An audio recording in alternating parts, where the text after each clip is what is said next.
আসেন 10টা টাকা দান করে যান। কিন্তু আমরা কখনো মাগরিবের নামাজের যখন দাঁড়ায় যাই, রানীরহাট বাজারে ঘোষণা করি, ভাই সামনের কাতার পূরণ হতে আর 2 জন লাগবে, ভাই তৃতীয় কাতার পূরণ হতে আর 3 জন লাগবে, কে কে আসেন তাড়াতাড়ি আসেন, ভাই মসজিদে তাড়াতাড়ি আসেন। এইভাবে কখনো মসজিদে মুসল্লি কালেকশন করি? কথা কয় না, কথা কয় না। ওয়াজ কি বোঝেন? নাকে রাগ করতেছেন আপনারা? বলেন, আমার উপর কি খুব রাগ হচ্ছে আপনাদের? হোক, আমার আফসোস নাই, একটু মনোযোগ দিয়ে শুনবেন। আগেকার মসজিদগুলো ছিল কাঁচা, কিন্তু মুসলমানদের ঈমান ছিল পাকা। বর্তমানে মসজিদ হয়ে যাচ্ছে পাকা, মুসলমানদের ঈমান হয়ে যাচ্ছে কাঁচা। কথা বল।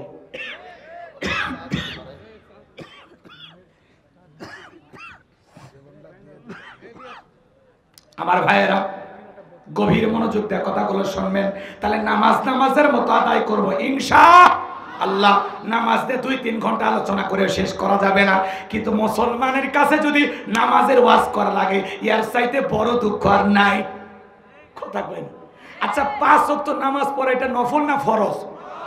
এই ওয়াজ কি আপনারা জানেন না? তাহলে এটা রবের দেয়া ডিউটি, বাধ্যতামূলক ওয়াদা, কিন্তু আমরা পড়ি না, আদায় করি না। মুসলমানের কাছে যদি নামাজের বিষয় ওয়াজ করা লাগে, এর চাইতে দুঃখ আর নাই। কথা কোন ঠিক কিনা? এই জন্য আসুন আল্লাহর হস্তে নিজেকে পরিবর্তন করার সিদ্ধান্ত নিয়ে মাহফিলে বসেন। বুঝতে পারছেন তো ইনশাআল্লাহ? এবার 2 নাম্বার গুণাবলী, যুবক রেডি থাকো। 2 নাম্বার গুণাবলী আল্লাহ তাআলা জানায় দিলেন, ওয়াল্লাযীনা হুম আনিল লাগবি মুরিদুন। মুমিন বান্দার 2 নাম্বার গুণাবলী, অনার্থক কথাবার্তা বলা যাবে না। এক জায়গায় বসে 2-3 ঘন্টা গল্প করে, চায়ের কাপে ঝড় তোলে, এলাকার সত্য তোমার কাছে, অমুক খারাপ তমুক খারাপ, এ ভালো না সে ভালো না, ওই হুজুর এই করছে, চেয়ারম্যান ওইটা করছে, এমপি ওইটা করছে, নানান ধরনের সমালোচনা। এক জায়গায় বসে এত গল্প করে, মনে হয় মুখ দিয়ে ফেনা তুলছে, মনে হয় গীবত কমিটির সভাপতি সেক্রেটারি বসে গেছে। আছে না নাই? এই ভাই, আপনি যে এত ফটর ফটর করেন, জবান যে চলতে আছে মেশিনের মতো, আপনি কি ভুলে গেছেন আল্লাহ বলেছেন, মা ইয়ালফিজু মিন কাউলিন ইল্লা লাদাইহি রাকিবুন আতীদ। বান্দা এমন কোন কথা বলে না যে কথা রেকর্ড করার জন্য আমার ফেরেশতারা নাই। আপনার জবানের প্রত্যেকটা কথার হিসাব আল্লাহর কাছে দিতে হবে। আপনি ফাও ফাও পেশাল পাড়তেছে, কথা কয় না। আপনার মুখ দিয়ে এত গল্প কেন? আপনার কথা বলার প্রয়োজন যতটুকু ততটুকু কথা বলবেন। অমুক খারাপ তমুক খারাপ, এ ভালো না সে ভালো না। এই মিয়া, মানুষের এত সমালোচনা কেন? নিজের আত্মসমালোচনা করো। আর যারা সমালোচনাকারী, ওয়াকুন্না নাখুদু মাল খায়িদিন, তাদের জায়গা হবে সাকর নামক জাহান্নামে। ফাজলামি করেন, চা স্টলে বসে রানীরহাট বাজারে খুব মানুষের গল্প করেন না, চুপ করলে ভালো হয়ে যান, করছি ভালো হয়ে যান। আপনার প্রত্যেকটা কথা রেকর্ড হচ্ছে, ভুলে যাবেন না, ভুলে যাবেন না। আপনি যা বলতেছেন মনে মনে যদি আমারেও গালি দেন, ওইটাও কিন্তু আল্লাহ জানে। কথা কয় না, কথা কয় না। এজন্য ভাইয়েরা, কি দরকার মানুষের সমালোচনা করে? নিজের জীবনের তুলিটি তালাশ করেন, নিজের আত্মসমালোচনা করেন, নিজের আত্মশুদ্ধির জন্য কাজ করেন। কিভাবে নিজে বাঁচবো? কথা কয় না। কিভাবে নিজেকে জাহান্নামের আগুন থেকে বাঁচাবো, কিভাবে নিজেকে গুনাহ থেকে বাঁচাবো? আসুন না ভাই, নিজেই তো পাপের সাগরে হাবুডুবু খাচ্ছি। মানুষের পাপ দেখার সময় আছে, মানুষের সমালোচনা করার সুযোগ আছে। কথা কোন সুযোগ আছে? এই জন্য আল্লাহ বলেন, মুমিন বান্দার 2 নাম্বার গুণাবলী, অনার্থক কথাবার্তা বলা যাবে না, অনার্থক অপ্রয়োজনীয় কথা বলা থেকে বিরত থাকতে হবে। মুমিন বান্দা জবান দিয়ে কথা বলবে ততটুকু, প্রয়োজন যতটুকু, প্রয়োজনের অতিরিক্ত কথা বলা থেকে চুপ থাকেন। চুপ থাকা নাজাতের লক্ষণ। মান সমাতা নাজা, চুপ থাকলেও নাজাত পাবেন। আল্লাহু আকবার বলেন। তাহলে আজ থেকে কি জবানটাকে কন্ট্রোল করবো তো ইনশাআল্লাহ? আল্লাহ রাসূল বলেছেন উম্মতে মুহাম্মাদের জন্য, এদিকে খেয়াল করেন, আল্লাহ রাসূল বলেছেন, তোমরা যদি 2টা জিনিস কন্ট্রোল করতে পারো, হেফাজত করতে পারো, একটা হলো 2 চোয়ালের মাঝখানে নরম জিহ্বার, আর 2 উরুর মাঝখানে থাকা লজ্জাস্থান। এই 2টা যদি হেফাজত করতে পারো, কন্ট্রোল করতে পারো, সঠিকভাবে ব্যবহার করতে পারো, আমি রাসূল তোমাদের জান্নাতের জিম্মাদারি নিলাম। এজন্য জবানটাকে কন্ট্রোল করবো আজ থেকে ইনশাআল্লাহ। এই যে আমরা যে ওয়াজ করে যাবো মাগরিবের পর, কিছু লোক কবি দুধ আসলো আর চলে গেল। কথা কয় না কেন? কিন্তু আপনি তো বুঝলেন না যে হুজুর মাগরিব থেকে এসা পর্যন্ত সময় নেই, সেটা তো আপনি বুঝলেন না। মূল টাইম নওগাঁ, ওরা 1 বছর আগে দাওয়াত দিছে। আরে ভাইরা দাওয়াত দিছে 20 দিন আগে। তা আমার সমালোচনা করে আপনার কি লাভ? আমি কি ইচ্ছে করে যাচ্ছি এই জায়গা, না ওরা দাওয়াত দিয়ে নিয়ে আসছে? তা আপনি যাচ্ছেন আর করছেন টাকাগুলো মেরিয়ে নিয়ে গেল, খুব কষ্ট হয় আপনার না?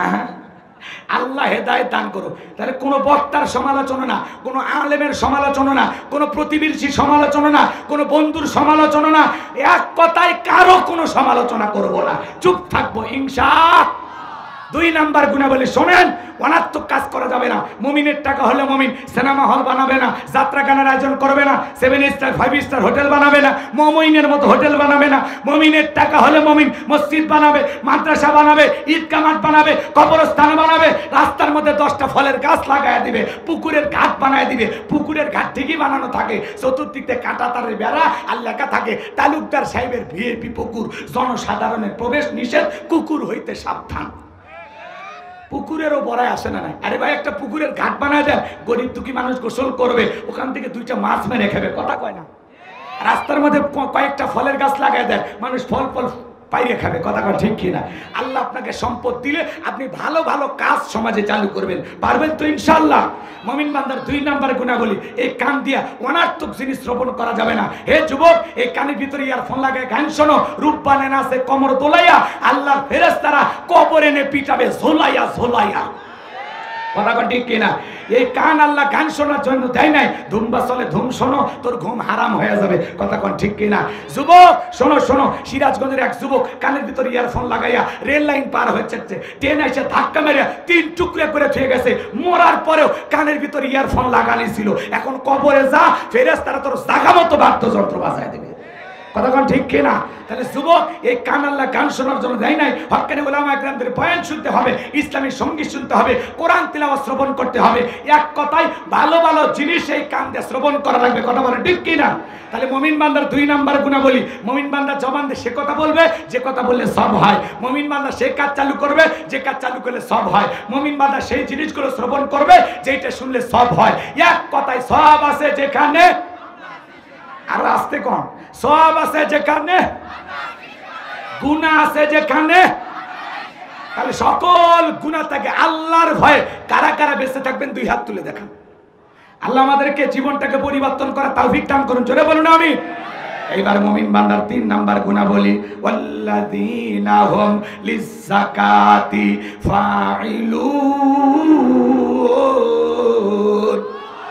মুমিন বান্দার 3 নাম্বার গুণাবলী, আল্লাহ যদি মুমিন বান্দাকে নিসাব পরিমাণের সম্পদের মালিক বানায় দেয়, মুমিন বান্দা সক্রিয়ভাবে হিসাব করে করে বছরে কয় লাখ টাকার কয় হাজার টাকা যাকাত আসে, কয় কোটি টাকার কয় লাখ টাকা যাকাত আসে, মুমিন বান্দা সক্রিয়ভাবে হিসাব করে করে বছরে একবার যাকাত দিবে কার ভয়ে? আরো জোরে বলেন, যাকাত দিবে কার ভয়ে? যাকাত দেওয়া নফল না ফরজ? নামাজ যেমনি ফরজ, যাকাত দেওয়া তেমনি ফরজ, কথা কোন ঠিক কিনা? যাকাত আসছে দারিদ্রতা বিমোচন করার জন্য, যাকাত আসছে অভাব মুক্ত সমাজ রাষ্ট্র দেশ গড়ার জন্য, যাকাত আসছে রাস্তার এপারে 10 তালা এপারে গাছতলা এর ব্যবধান দূর করার জন্য, যাকাত আসছে সমাজের পথে পড়ে থাকা অসহায় দুঃখী মানুষের অধিকার প্রতিষ্ঠিত করে তাদের মুখে হাসি ফোটানোর জন্য। বলেন আল্লাহু আকবার। স্বাধীনতার 53 বছর কেটে গেল, যারা যাকাত দিচ্ছে দিয়ে যাচ্ছে, যারা নিচ্ছে নিয়ে যাচ্ছে, মানুষের ভাগ্যের কোনো পরিবর্তন হচ্ছে না, কারণ এই দেশের মানুষ পাইছে যাকাত মানে শাড়ি লুঙ্গি, কথা কয় না? কথা কয় না? রাগ করেছেন মনে হয়। আর এমন লুঙ্গি দেয় নিজের পরনে পরে থাকে, আমানসা লুঙ্গি 500 টাকা 1000 টাকা দাম, আর গরিবকে দেয় 200 টাকা লেটর লুঙ্গি, পরে থাকলে আবার জান্নাত জাহান্নাম সব বোঝা যায়। নিজের বউরে পরায় 5000 10,000 টাকা দামের শাড়ি, আর গরিব মহিলাকে দেয় 300 টাকা দামের শাড়ি। ধুয়ে দিলে না শাড়ি, মশারি খুঁজে পাওয়া যায় না। বড় লোক রে, এই শাড়ি তোমার বউরে পরায়ও, এই শাড়ি তোমার মেয়েরে পরায়ও। যাকাত মানে শাড়ি লুঙ্গি না, আর দিলেও ভালো দিতে হবে, কথা কয় না? আমরা যা কম দামি কাপড় খুঁজি, আর এই যে রমজান মাসে যখন আমি মার্কেটে যাই দেখি লেখা আছে এখানে যাকাতের শাড়ি লুঙ্গি সুলভ মূল্যে বিক্রয় করা হয়, মনে হয় ওই সাইনবোর্ডটা ব্যানারটা খুলে ওই দোকানদারকে চাপে ধরে মেরে ফেলে দিই। এই শালার বেটা, এটা দোকানত লাগাচ্ছে। হ্যাঁ, কাপড় তো কাপড়ই, যাকাতের জন্য সবচাইতে দুর্বল কাপড় তৈরি করে। আপনি কি আল্লাহর ইবাদত নিয়ে তামাশা করেন? কি আপনারা মেজাজ গরম করতেছেন নাকি? আপনারাই কোন সারা জীবন কখনো দোকানের সামনে এটা লেখা থাকলো না? যখনই রমজান মাস প্রত্যেকটা কাপড় ব্যবসায়ী লেখা রাখে এখানে যাকাতের শাড়ি লুঙ্গি সুলভ মূল্যে বিক্রয় করা হয়। এ ভাই, কি হয়েছে? কাপড় তো কাপড়ই, আপনি 12 মাস লাগাইলেন না, এখন কেন লাগাচ্ছেন? কথা কন না কে? আর মানুষও যা খোঁজে 200 টাকার শাড়ি, 150 টাকার লুঙ্গি, মানে এমন সুতাই এমন কাপড় ভাই টান মারলে ছিঁড়ে শেষ। কথা কন, কথা কন। আপনি এটা নিয়ে তামাশা করেন না। ইবাদত ইবাদতের মতো দেখেন। আপনি যে আল্লাহরে ধোকা দিতেছেন, আপনি যে তামাশা করতেছেন, আল্লাহ কিন্তু এটা ঠিকই বোঝে। আপনার সংখ্যা বাড়ায় লাভ নাই। আপনি 5000 শাড়ি লুঙ্গি দেওয়ার দরকার নাই, 500 দেন, রুচিশীল মান সম্পূর্ণ কাপড় দেন। কথা কন ঠিক কিনা? আর যাকাত মানে শাড়ি লুঙ্গি না। হযরত উমর ফারুক রাদিয়াল্লাহু তাআলা আনহু বলেন, তোমরা যাকাতের অর্থ এমন ভাবে দাও যাতে ওই ব্যক্তি যাকাতের জন্য আর কারো দুয়ারে লাইন না দেয়। বলেন আল্লাহু আকবার। এই কথা দ্বারা কি বুঝলেন শোনেন। এই ছেলেটা বেকার বসে আছে, ওরে যাকাতের 1 লাখ টাকা দিয়ে একটা অটো ভ্যান কিনে দেন, ওর একটা কর্মস্থানের ব্যবস্থা হলো। কথা বলে ঠিক কিনা? এই ছেলেটা বেকার বসে আছে, ওরে যাকাতের 1-1.5 লাখ টাকা দিয়া এই রানীরহাট বাজারে ছোটখাটো ব্যবসা প্রতিষ্ঠান ধরাইয়া দেন। আল্লাহ চাইলে 5-7-10 বছর ব্যবসা বাণিজ্য করিয়া ও নিজেও যাকাত দিতে পারবে। কথা কন ঠিক কিনা? একটা মহিলা আসছে শাড়ি দিয়ে কি লাভ? ওই বিধবা মহিলাকে সেলাই মেশিন কিনে দেন, 3টা ছাগলের বাচ্চা কিনে দেন, 2টা গাভী গরু কিনে দেন, এগুলো লালন পালন করে ভাগ্যের চাকা ঘুরাবে। কথা বল ঠিক কিনা? যাকাতের অর্থ দিয়া মানুষের কর্মস্থানের ব্যবস্থা করে দিতে হবে। কথা কি বুঝতে পারছেন? রাগ করতেছেন আপনারা? যাকাত ধনীর দেওয়া ফরজ, গরিবের খাওয়া ফরজ নয়। আমি বড়লোক, ধনী যাকাত দিচ্ছি, গরিবকে দিয়ে আমি দয়া বা করুণা করি নাই। ভালো করে বুঝবেন। এই যাকাত আমি গরিবের হাতে দিলাম, গরিব আমাকে ফরজ ইবাদত পালনের সুযোগ সৃষ্টি করে দিয়ে গরিব বড় লোক দয়া করছে। আর আমরা উল্টো কি করি? 2000-5000 মানুষ দিয়ে মনে হচ্ছে দয়া করছে। কিসের দয়া আপনি? আর 2000-1000 করে দিয়ে কি লাভ? একজনকে একবারে 1 লাখ দেন। কথা কয় না? একজনকে একবারে 2 লাখ দেন, দিয়ে বললেন যে ভাই এই যে যাকাতের টাকা দিলাম, এটা দিয়ে তুমি যে কোনো একটা কর্ম করো, আর কারো কাছে হাত পাইতো না, আর কোনোদিন ভিক্ষা করো না। কথা কি বোঝা গেল? পারবো তো ইনশাআল্লাহ।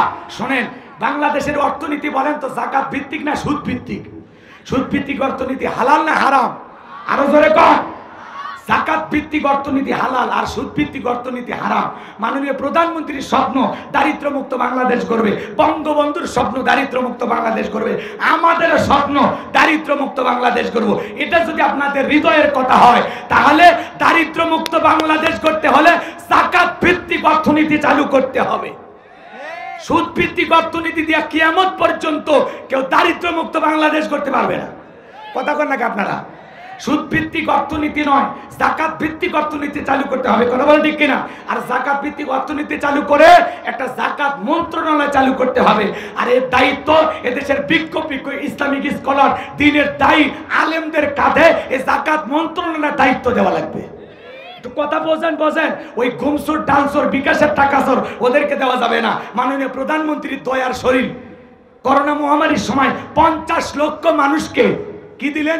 2500 করে টাকা বিকাশে দিলেন। নেতা কি করেছিল? নিজের বইয়ের নামে সিম কিনা তার ভিতরে 2500 টাকা ঢুকেছে। এ কথা কর না কে? নিজের মেয়ের নামে সিম কার্ড কিনে তার ভিতরে টাকা ঢুকেছে। এজন্য আমি আশ্চর্যের সুরে বলি, এদেশের এমন এক শ্রেণীর নেতা এত লোভী, পতিতার নামে বরাদ্দ হলে তাও খাবি। এ কথা কর না কে আপনারা? খুব কষ্ট লাগিচ্ছে কথাগুলো শুনতে। হ্যাঁ, মাননীয় প্রধানমন্ত্রী দেয় গরিব খাওয়ার জন্য, আর নেতা নিজে খায়। এমন আছে না নাই? আপনাদের এলাকার কথা বলতেছি না, এটা ভারতের তথ্য। এদেশে নাই। এদেশের নেতারা 70 টাকার তাহাজ্জুদ পড়ে। কথা কন ঠিক কিনা? রাগ করবেন না বাজান, মন খারাপ করবেন না। যে কথা বলতে চাচ্ছিলাম, আলেমদের কাঁধে কেন দেওয়া লাগবে? কারণ যাকাতের 8টা খাত আছে। কথা কয় না কে? কোন খাতে কোন মানুষ পাবে এটা আলেমেরা ছাড়া সাধারণ মানুষ বুঝবে না। কথা কি বোঝা গেল? ভালো করে বোঝার চেষ্টা করবেন। আলেমেরা এদেশের সমস্ত ধনীদের তালিকা করবে, ইনি ধনী মানুষ, যাকাত আসছে 1 কোটি টাকা, কোন মতে 5-10 লাখ টাকা যাকাত দিয়া নিজের যাকাত নিজেই মারিয়া খায়। ইনি ধনী মানুষ, যাকাত আসছে 10 লাখ টাকা, 2-3 লাখ টাকা দিয়া নিজের 6 লাখ টাকা যাকাত নিজে মারিয়া খায়। কারণ এদেশের ধনীরা যদি হিসাব নিকাশ করে প্রত্যেক বছর যাকাত দিত, এদেশ অনেক আগে দারিদ্র মুক্ত হয়ে যেত। এদেশের অধিকাংশ ধনীরা হিসাব নিকাশ করে যাকাত দেয় না। এই জন্য আলেমেরা কি করবে? ধনীদের তালিকা করবে আগে। ইনি ধনী মানুষ, এমনি বলতেছি, মন খারাপ করে না ভাই। ব্যাংকে কত আছে? এত টাকা। বালিশের নিচে কত? খাটের নিচে কত? আপনার বইয়ের অ্যাকাউন্টে কত? ছেলের অ্যাকাউন্টে কত? ঠিক আছে, হিসাব নিকাশ করে দেখা গেল 2,75,72,500 500 টাকা জাকাত দেন, উনি দেবে না, ওনার কাছ থেকে আদায় করা লাগবে। 2 মিনিট একটা ঘটনা বলে দিয়ে যাই। আল্লাহ নবী মুসা আলাইহিস সালামের নাম আপনারা শুনেছেন, শোনেননি? পয়গম্বর কারুনকে যা বলে, কারুন তোর জাকাত দিতে হবে। কারুন ডেকে বলে, মুসা নবী আমি জাকাত দিতে পারবো না। আল্লাহর পয়গম্বর ডেকে বলে, কারুন রে জাকাত না দিলে জাকাত আদায় করা হবে। আল্লাহু আকবার বলবেন না? এই কথা যখন বলেছেন, মুসা নবীর মাথার টুপি ভেদ করে চুল খাড়া হয়ে গেছে। আল্লাহু আকবার বলেন। তাহলে রাখছে না রাগেনি? মুসা নবী রেগে গেলে মাথার টুপি ভেদ করে চুল খারাপ হয়ে যায়। আল্লাহু আকবার বলে। নবী মুসার রাগ কম না বেশি? যে নবী রেগে গেলে খুশি কীর্তিক দুনিয়া থেকে বিদায় করে দেয়। আল্লাহু আকবার বলেন। সেই নবী যখন রাগ দেখাইছেন, কারণ তখন ডেকে বলে, মুসা রাগ করার দরকার নাই, জাকাত কত দিতে হবে আমাকে একটু বলেন। পয়গম্বর ডেকে বলে, দিতে হবে 2.5%। কারণ ডেকে বলে, আমাকে একটু সময় দেন, হিসাব নিকাশ করে দেখি কত টাকা জাকাত আসবে। আল্লাহর পয়গম্বর চলে গেলেন। এই কারণকে আল্লাহ পাক এত সম্পদ দিয়েছিল, 70টা উট লাগতো চাবি বহন করতে। চাবি যদি এত হয় তালা কত, আর তালা যদি এত হয় সিন্ধুকে মাল কত, ছোট মাথায় ধরবে না। কথা কয় না? এইবার কারণ হিসাব নিকাশ করে দেখে বাজান এত পরিমাণে জাকাতের টাকা আসছে, কয়েক হাজার কর্মচারী দিয়া দিনের পর দিন রাতের পর রাত জাকাতের টাকা দিলেও জাকাত দিয়া শেষ হবে না। এমনি তো কৃপণ, পায়ে স্যান্ডেল দেয় না ক্ষয় যাবে বলে। ভালো করে বুঝবেন, গায়ে জামা পরে না ছিঁড়ে যাবে বলে কৃপণ আছে না নাই? জোরে বলেন আছে না নাই? এত বড় কৃপণ, এত পরিমাণে জাকাত দিতে পারবে না। সে কি করলো জানেন? এলাকায় একটা 2 নাম্বার মহিলা ছিল, নাম হলো সবদা। এই সবদা নামের পতিতার কাছে যা বলে, সবদা রে 2 বস্তা টাকা তোরে দেবো, অ্যাডভান্স হিসাবে 1 বস্তা টাকা আজকে দিয়ে দিলাম, আর সাক্ষী দেওয়ার পরে আগামী কালকে আর 1 বস্তা টাকা দেব। বিনিময়ে আল্লাহর নবী মুসা আলাইহিস সালাম যেই মজলিসে দাঁড়াইয়া আল্লাহর পথে মানুষকে দাওয়াত দেবে, ওই ভরা মজলিসে দাঁড়াইয়া একবার শুধু বলবি, মুসা নবী দিনের বেলা ওয়াজ করে আর রাতের বেলা আমি সবদার সাথে রাত কাটাই, বাস এতটুকু কথা বললেই যথেষ্ট, বাকি যা করার আমি করব। যেহেতু 2 নাম্বার মহিলা রাজি হয়ে গেল, পরের দিন সকালবেলা আল্লাহর পয়গম্বর মুসা আলাইহিস সালাম হাজার হাজার জনতার সামনে আল্লাহর পথে দাওয়াত দিতেছেন, তাওহীদের কথা বলতেছেন, রিসালাতের কথা বলতেছেন। আল্লাহর পয়গম্বর মুসা আলাইহিস সালামের আলোচনা শোনার পর সর্দার পাশান্বিত হয়ে গইলা চোখ দিয়ে পানি ঝরতেছে। এবার কারণ ইশারা দিয়ে বলে, তাড়াতাড়ি দাঁড়া। বলেন আর একটু শুনি। না, শুনতে দেওয়া যাবে না। 2 জন লোক পাঠায় দিল, তাড়াতাড়ি সবটাকে দাঁড় করায় দাও। এবার 2 জন লোক যায় বলে, নেতা গতকাল রাত্রিতে টাকা দিয়েছে 1 বস্তা, আজকে আর 1 বস্তা টাকা রেডি আছে, সাক্ষীটা দিয়া টাকার বস্তা নিয়ে বাড়িতে যা। সবটা বলে আর একটু শুনি। বলে না, শুনতে দেওয়া যাবে না। 2 জন 2 হাত ধরে সবটাকে জোর করে দাঁড় করে দিলেন। যখন কারণে লাভ মেরে দাঁড়ায় বলে, মুসারি ওয়াজ বন্ধ কর, তাকায় দেখ 2 নাম্বার মহিলা দাঁড়াইছে। মহিলাটা 2 নাম্বার না 1 নাম্বার? মুসা নবী কি জানে? রতনে রতন সেনে। কথা বলেন, বিরক্ত হচ্ছেন আপনারা? ডাইরেক্ট বলতেছে, ও নবী মুসা ওয়াজ বন্ধ করো। আজও যখন আলেম ওলামা হক কথা বলে, সুদের কথা বলে, ঘুষের কথা বলে, জিহাদের কথা বলে, আল্লাহর জমিনে আল্লাহর দ্বীনকে প্রতিষ্ঠিত করতে হবে, কোরআনের সমাজ কায়েম করার কথা বলে, তাদেরকেও টার্গেট করে বলে, হুজুর আপনার ওয়াজ বন্ধ করেন, আপনার ওয়াজ লাইন ছাড়া। হুজুরের ওয়াজ লাইন ছাড়া না, তোমার জীবন লাইন ছাড়া, তুমি একটা তার ছেঁড়া। কথা কয় না? আজকে মসজিদে দাঁড়াইয়া সুদের কথা বলা যায় না। সুদখোর সভাপতি হয়ে বসে আছে, হুজুর আমি এই ব্যবসায় জড়িত, খামাকে এগুলো ওয়াজ কেন করছেন? ঘুষের কথা বলা যায় না। সেক্রেটারি বেকা হয় থাকে, হুজুর এই ওয়াজই খালি কোরআনে আছে, আর কিছু নাই। কথা কয় না? পর্দার ওয়াজ করা যায় না, কেশিয়ার বেকা হয়ে থাকে। কথা কয়? ভাই একদিন না হুজুরকে আমার বাড়ি দাওয়াত খাওয়াইতে নিয়ে গেছিলাম। আমার মেয়ে কেবল ইন্টারে পড়ে, কি এমন বয়স হয়েছে নাক চিপলে মায়ের দুধ বের হবে। ওর না সারা নাই হুজুরের সামনে এসেই ছিল, আর হুজুর নাই সেই দৃশ্যটা দেখেই ছিল।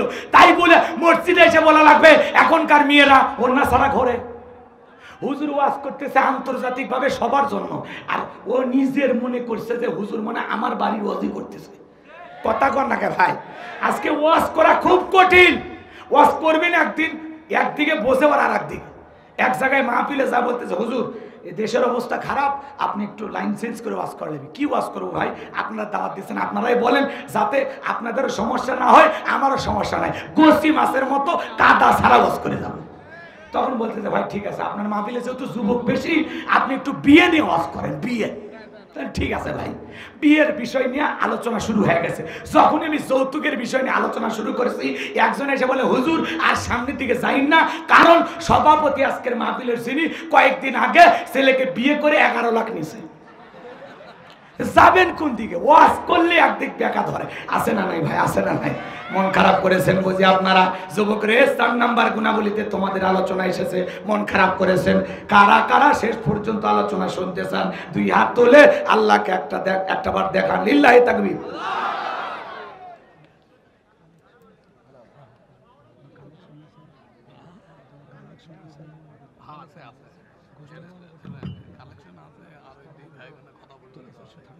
কষ্ট হচ্ছে আপনাদের? হাত নামান আমার ভাইয়েরা। তাহলে আল্লাহর নবী মুসা আলাইহিস সালামের বিরুদ্ধে ডাইরেক্ট কারণ বলতেছে ওয়াজ বন্ধ করো। আজও যারা সমাজে আলেম ওলামাদের ওয়াজে ডাইরেক্ট বাধা দিয়ে বলবে হুজুর আপনার ওয়াজ বন্ধ করেন, ও হলো সমাজের ডিজিটাল কারণ। আমাদের আফসোস লাগে ওই জায়গায়, দুঃখ লাগে ওই জায়গায়। বাংলার জমিনে বাণিজ্য মেলার নামে রাত 12টার পরে নর্তকীর গায়ে একটা সুতার কাপড় থাকে না, ওখানে 144 জারি করা হয় না। যারা বাংলার জমিনে কিছু কিছু জায়গায় কোরআনের মাহফিল বন্ধ করে দেয়, কোরআনের হক কথা বলতে দেয় না, আমার বিশ্বাস এরা মুসলমান হতে পারে না। কথা বলে ঠিক কিনা? এই জমিনের মালিক আল্লাহ, আপনার আমার মালিক আল্লাহ। আল্লাহর জমিনে আল্লাহর কোরআনের কথা চলছে, চলবে। কোরআনের জন্য, ইসলামের জন্য জীবনটা দিতে কারা কারা প্রস্তুত? হাত তুলে দেখান। লিল্লাহি তাকবীর, লিল্লাহি তাকবীর। আর সোজা করেন, টান টান করে তোলেন, টান টান করে তোলেন। ওই যে মাঝে মাঝে হাত ব্যাকা করে তুলেছেন, 2 হাত সোজা করার শক্তি নাই। আপনি পুরুষ মানুষ, 2টি ভিটামিন ক্যালসিয়াম মাঝে মাঝে কিনে খাবেন, একেবারে দুর্বল হলে চলতে পারেন। হাত সোজা করেন, সোজা করেন। আমার আল্লাহ রাব্বুল আলামিন বলেন ইন্নাল্লাহ আশতারা মিনাল মুমিনিনা আনফুসাহুম ওয়া আমওয়ালাহুম বিআন্না লাহুমুল জান্নাহ। সূরা তাওবার 111 নম্বর আয়াতে আল্লাহ পাক জানায়া দিলেন নিশ্চয়ই মুমিন বান্দাদের জান মাল আমি আল্লাহ ক্রয় করে নিয়েছি, বিনিময়ে দেব জান্নাত। বলুন সুবহানাল্লাহ। তাহলে বলেন তো বাজান, আপনার আমার জীবনের মালিক কে? হাত নামাইতে বলেছি। শরীর এতই দুর্বল গো, আল্লাহ আল্লাহ, এই মানুষগুলোর শক্তি বাড়ায় দাও। আর সোজা করে, সোজা করেন, এদিক খেয়াল করেন। বলেন তো আপনার আমার জীবনের মালিক কে? হে বগুড়ার যুবকেরা ভালো করে বলো তো, এই জীবনের মালিক কে? প্রেম করবার প্রেমিকাকে পার্কে নিয়ে যা ডায়লগ দিবা, এ জীবন তোমার, তুমি শুধু আমার। ওরে হাইব্রিড যুবক, এই জীবনের মালিক কে? আপনার আমার সম্পদের মালিক কে? আল্লাহর দেয়া জীবন, আল্লাহর দেয়া সম্পদ আল্লাহর পথে খরচ করতে রাজি আছেন তো মুসলমান? রাজি আছেন তো ইনশাআল্লাহ? রাজি আছেন তো ইনশাআল্লাহ? বাম হাত নামান, শুধু ডান হাত তুলে রাখেন, শুধু ডান হাত। আল্লাহ রাব্বুল আলামিন বলেন ইল্লা সাহাবাল ইয়ামিন ফি জান্নাতি ইয়াতাসালুন। ডানপন্থী যারা জান্নাতের বাগানে থাকবে তারা, ডানপন্থী যারা আল্লাহর প্রিয় তারা। বলুন সুবহানাল্লাহ। কোনো কথা হবে না। কিছুক্ষণ আগে বলেন হুজুর জীবন দিতে রাজি, রক্ত দিতে রাজি। আপাতত জীবন রক্ত দুইটার কোনোটাই দেয়া লাগবে না। ডান হাতটা পকেটের ভিতর ঢুকে দিয়া যে যা পারেন যতটুকু পারেন এই মসজিদের জন্য প্রাণ ভরে দান করবেন। সোজা ডান হাত নিজের পকেটে দেবেন। আল্লাহর হস্তে দয়া করে একজন মানুষ মাহফিল থেকে উঠবেন না।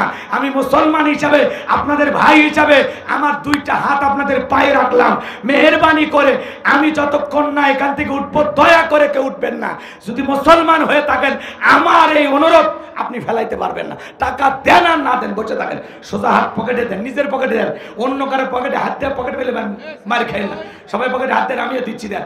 সবাই পকেটে হাত দেন, সবাই পকেটে হাত দেন। ছেলে পেলে যারা আসো ব্যাগ নেন, রুমাল নিয়ে, চাদর নিয়ে। ছেলে পেলে যারা আসো ব্যাগ নেন, রুমাল নিয়ে, চাদর নিয়ে। যার কাছে যা আছে তাই নিয়ে মাঠে নামো, খেলা হবে, খেলা হবে। ছেলে পেলে যাচ্ছে, সবাই দেন, সবাই দেন, পকেটে হাত দেন। আমিও দিচ্ছি, দেন। সবাই পকেটে হাত দেন। কই আপনার লোক কই? সবাই প্রাণ ভরে দেন, সবাই প্রাণ ভরে দান করেন। আমার হাতে 2, 4, 5, 10 হাজার যারা দিবেন তাড়াতাড়ি দেন। ভাই আমি 7টা বিষয় শেষ করে যাবো, মেহরবানি করে কেউ উঠেন না, আমি বলে দেবো ইনশাআল্লাহ। সবাই তারা দাঁড়িয়ে আছে, একটু বসার জায়গা দেন ভাই, একটু মেহরবানি করে বসেন। আরো এই 3 নাম্বার চলতেছে, 4 নাম্বারে যুবকদের ওয়াজ। তোমাদের ওয়াজটাই বাকি রাখছি, বলবো ইনশাআল্লাহ। কলিজার টুকরাটা তোমরা ওঠাবসা করো না, ছেলে পেলে যাবে, সবাই একটু প্রাণ ভরে দেন। আর আমার হাতে 2, 4, 5, 10 হাজার যারা দিবেন তাড়াতাড়ি দেন, তাড়াতাড়ি দেন। আমার হাতে 500 হাজার টাকা দেওয়ার মতো কেউ নেই, দেন। পকেটে হাত দেন, পকেটে হাত দেন।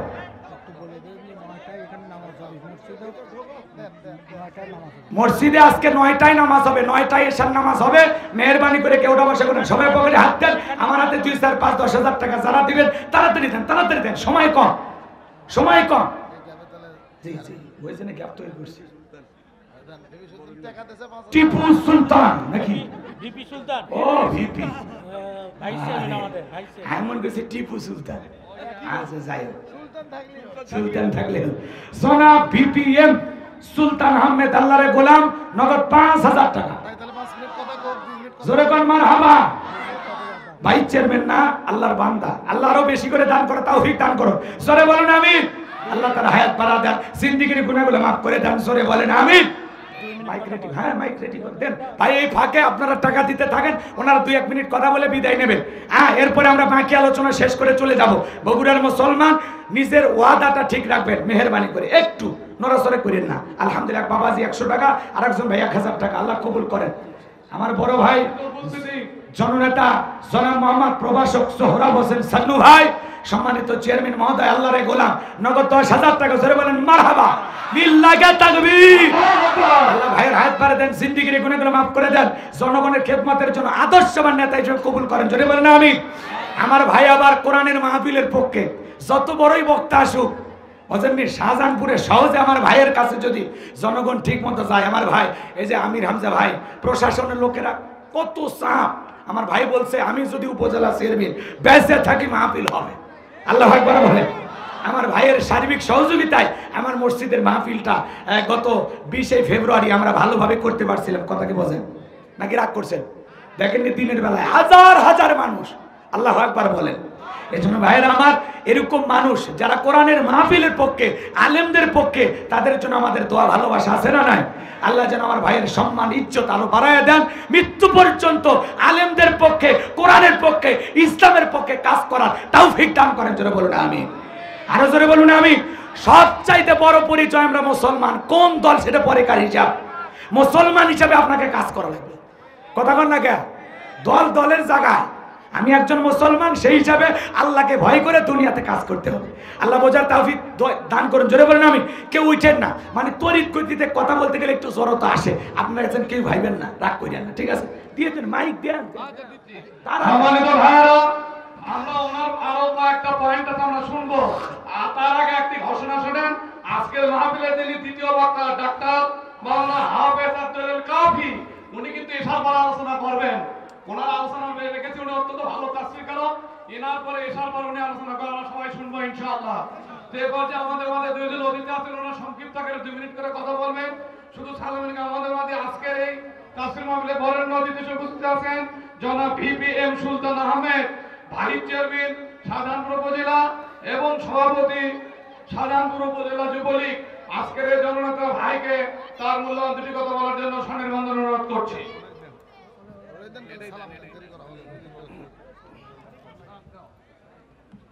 আউযু বিল্লাহি মিনাশ শাইতানির রাজিম। বিসমিল্লাহির রহমানির রহিম। রানীরহাট বাইতুল আমান কেন্দ্রীয় জামে মসজিদের উন্নয়ন কল্পে আজকের ইসলামী জালসা সম্মানিত সভাপতি, সম্মানিত প্রধান অতিথি, প্রধান বক্তা, সকল অতিথিবৃন্দ, আমার সামনে ধর্মপ্রাণ মুসল্লিবৃন্দ, পদ্মার মা ও বোনেরা, সবার প্রতি সালাম, আসসালামু আলাইকুম ওয়া রাহমাতুল্লাহ। আলহামদুলিল্লাহ, আমরা কোরআনের মাহফিলে এসে তাফসীরুল কোরআন মাহফিলে এতক্ষণ যাবত আমরা প্রধান বক্তা গোলাম রব্বানীর যুক্তিবাদী সাহেবের মনোযোগ সহকারে ওয়াজ শুনলাম। তো তার ওয়াজ শুনে আমরা যাতে সঠিকভাবে আমল করতে পারি, আল্লাহ তাআলা আমাদের জন্য সেই তৌফিক দান করে। সবাই বলি আল্লাহুম্মা আমিন। আমি ভিপিএম সুলতান আহমেদ আপনাদের ভোটে ভাইস চেয়ারম্যান নির্বাচিত হয়েছি। সততা নিষ্ঠার সাথে 5 বছর দায়িত্ব পালন করার চেষ্টা করেছি। আবারও নির্বাচন এসেছে, আপনাদের সামনে এসেছি। এবার আমি উপজেলা চেয়ারম্যান প্রার্থী হিসেবে আপনাদের কাছে দোয়া চাই, সহযোগিতা চাই, আপনাদের ভোট চাই। আমি নির্বাচিত হতে পারলে আপনাদের সেবায় সর্বদাই নিজেকে নিয়োজিত রাখবো। আপনারা আমার জন্য দোয়া করবেন।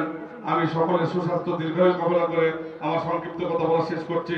আসসালামু আলাইকুম ওয়া রাহমাতুল্লাহ। আলহামদুলিল্লাহ, সম্মানিত ভাইরা, এরপর যে আমাদের সামনে বক্তব্য রাখবেন আজকের ঐতিহাসিক তাফসীরুল কোরআন মাহফিলের সম্মানিত প্রধান অতিথি, আমাদের শাহজাহানপুর উপজেলার মাটি মানুষের নেতা, আমার প্রিয় ভাই, বাংলাদেশ আওয়ামী লীগ শাহজাহানপুর উপজেলার সম্মানিত ভারপ্রাপ্ত সভাপতি জনাব প্রভাষক সোহরাব হোসেন সান্নু ভাই।